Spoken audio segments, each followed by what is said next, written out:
One of the areas that can distinguish whether you are a manager or a leader is the ability to influence others, specifically the ability to influence people in your team. Broadly speaking, influence means that you as a leader can affect the character, the behavior, or the development of somebody or something else. More concretely, in a leadership context, influence means when people are demotivated working on a project, you somehow find a way to motivate them again and ignite their passion and enthusiasm to work on that project. Or when someone joins your team and they're a bit shy or introverted, you find a way to get that person collaborating and communicating with others in a confident way. Basically, you get people to take action, to comply with a request, or to change their opinion about something, not because they have to, but because they want to.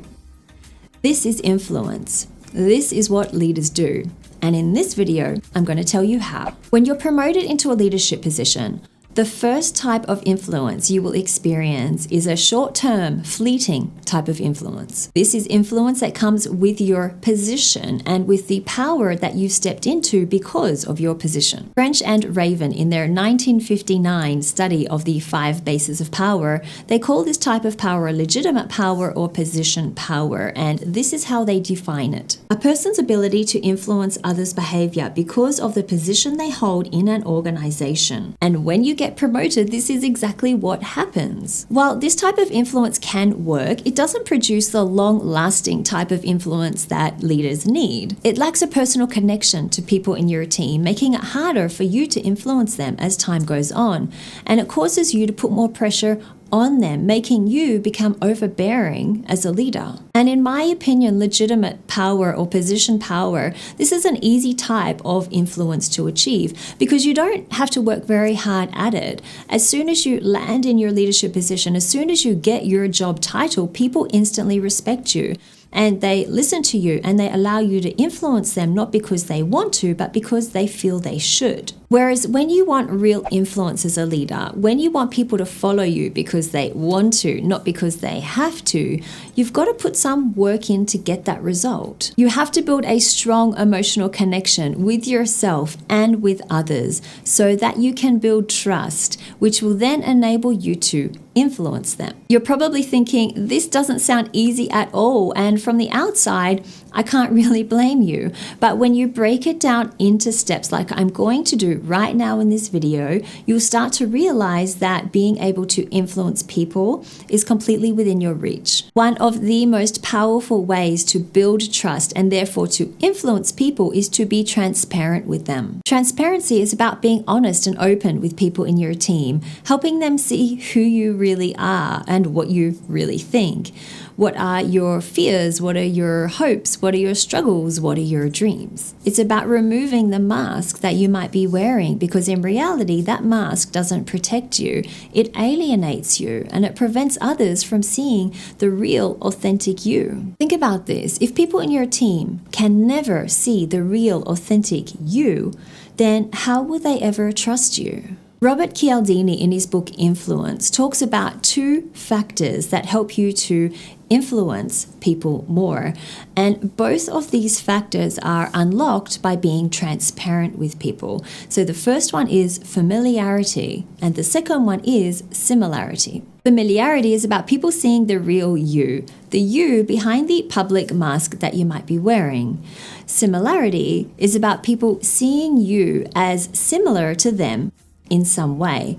Both of these things happen when you are transparent, and both of these things will allow you to influence other people. He goes on to talk about an experiment that was done in the 1970s where they were trying to study how the style of dress that the petition requester wore and the impact that style of dress had on whether people would actually sign the petition or not. And what they found is that people were much more likely to sign a petition when the petition requester was dressed in a way similar to themselves. For you as a leader, this doesn't mean that you need to dress exactly like people in your team in order to influence them. There are other ways that you can use similarity and familiarity to influence people in your team, like sharing your experiences, your struggles, or the obstacles that you've faced. Because when you share these things with people in your team, it not only helps you to appear to be more human, it also, if they have experienced those things for themselves, it helps to ignite that level of similarity. They will feel like you are like them, and it will open them up to you influencing them more. You can also be open about your hopes and your desires and your goals for the team, because all of these things are on a more positive angle. And if people in your team have the same hopes or desires or goals as well, this will again open them up and allow you to influence them in the future. Transparency is more of an inward focused tactic to influence other people, but you also need to use outward focused tactics.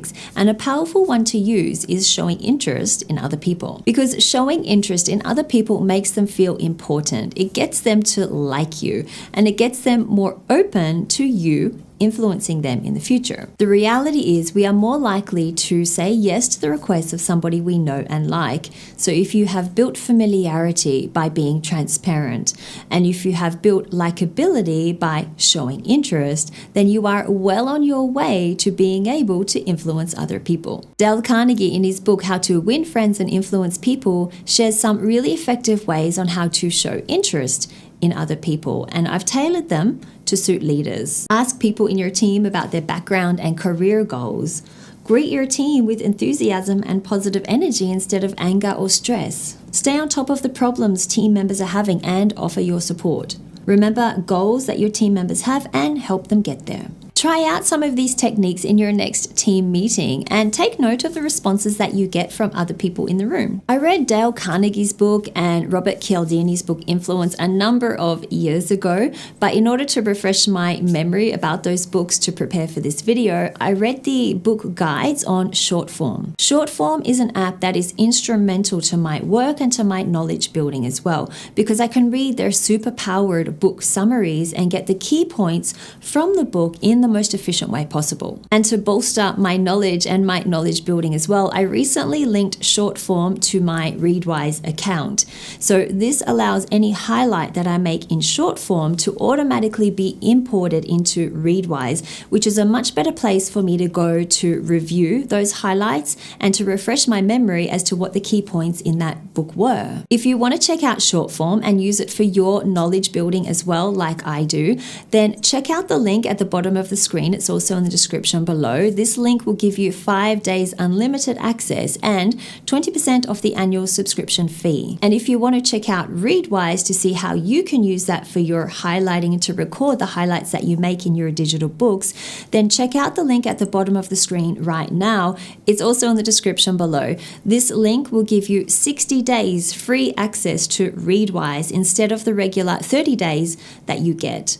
Both of these links are affiliate links, which means if you purchase through them, I will get a commission. But if you do purchase through them, then you are helping my channel, helping to support my channel and helping me to continue making videos like this for you. Now, delving deeper into how to influence other people as a leader, another strategy you can use is to commit to the growth of your team members. And this is how it works. When you help your team members build up either their technical skills or their soft skills, they see that you have their best interests at heart.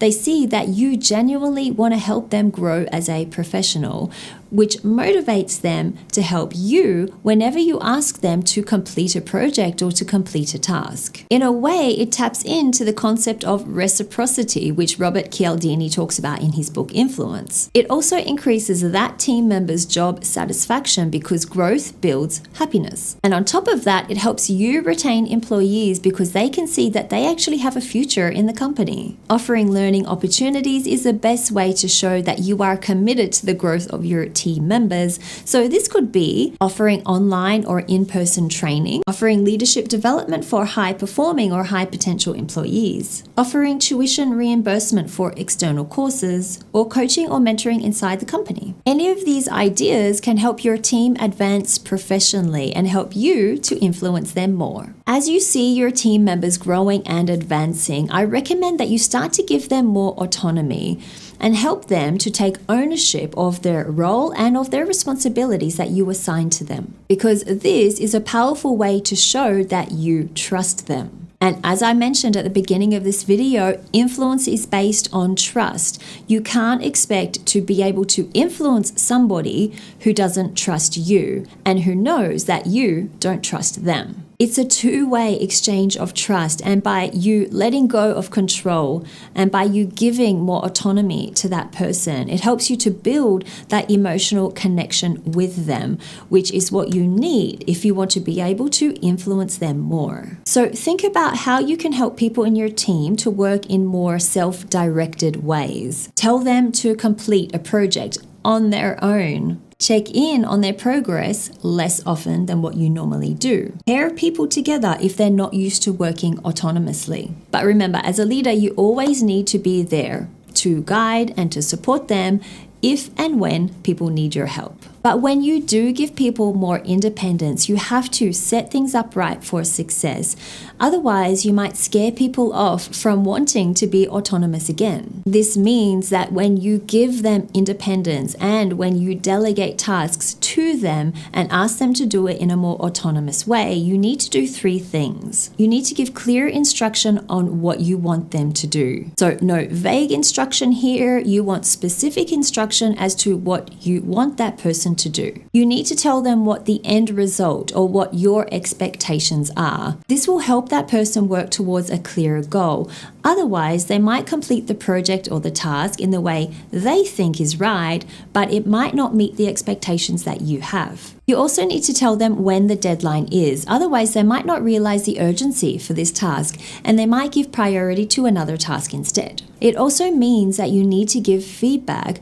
This isn't something that a lot of leaders do or do well, mostly because they don't know how to give effective feedback. But feedback is really important when you want to guide somebody's performance and when you want them to meet and reach the expectations that you have of them. And in a way, giving feedback to your team shows them that you as a leader are taking ownership of your role and of your responsibilities too. It shows that you hold yourself accountable for meeting expectations and for guiding performance, which are the responsibilities of the leader. And when you show this, it inspires or motivates your employees to take accountability for their responsibilities as well, to be accountable for the tasks that they need to perform and for the goals that they need to meet. And more importantly, it motivates people in your team to follow you, not because they have to, but because they want to. And this is what influence is all about. I highly recommend that you read the books Influence by Robert Cialdini and also How to Win Friends and Influence People by Dale Carnegie. I will put the Amazon links to the physical books in the description below. And if you want to fast track your reading, then I recommend short form where you can go and read the book summaries. And if you want to organize your highlights better from the digital books that you read, then I recommend Readwise. I will put the link to both of those resources and apps in the description box below as well. And lastly, if you want to continue to build your influence as a leader, then it's really important for you to know how people work and also to build your emotional intelligence. So I'm going to link to both of those videos up here, which are already on my channel. Thank you again for watching, and you will see me next week in another video.